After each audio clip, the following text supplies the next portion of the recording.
48. Thy light is come.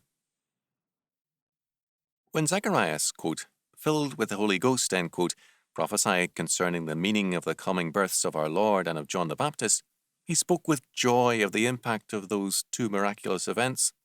Luke 1, 67-69. The coming of John and of the virgin-born Jesus meant first redemption or salvation, quote, a horn of salvation for us, end quote. He brought to the word salvation the symbol of a horn meaning power. Salvation is more than deliverance, it is a rebirth into power. Second, one of the meanings of salvation is victory, and Zacharias said that God, through Christ, quote, would grant unto us that we, being delivered out of the hand of our enemies, might serve him without fear. The words, fear not, resound through the Christmas story. The angel's reassurance to Mary, Luke 1:30, the angels speaking to the shepherds, Luke 2:10, and the summons to us to serve the Lord victoriously and without fear.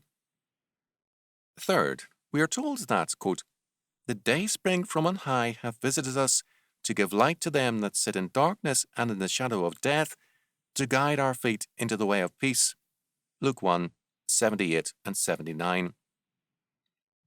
The dayspring is the morning star, the symbol of dawn and a sign used of old to indicate a new world order because the King has come.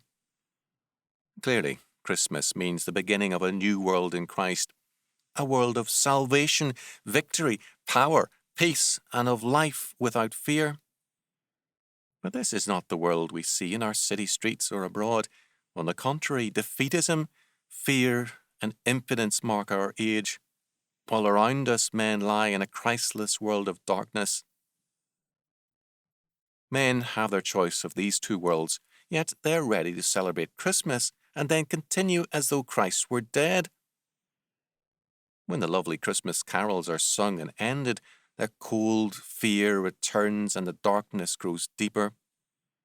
For them, life and the world are in sunset or darkness, not in the time of the dayspring from on high.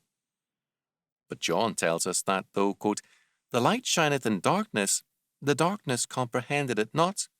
John 1:5. The Greek for, quote, comprehend it not, can also be translated to mean that the darkness has not put out the light. It shines in darkness triumphantly, it overcomes the darkness, and the darkness cannot extinguish it. Therefore, looking down the centuries, Isaiah commands us, saying, arise, shine, for thy light is come, and the glory of the Lord is risen upon thee. Isaiah 61. The future is ours. None can dim nor put out that light. The only question is, are we the people of the light?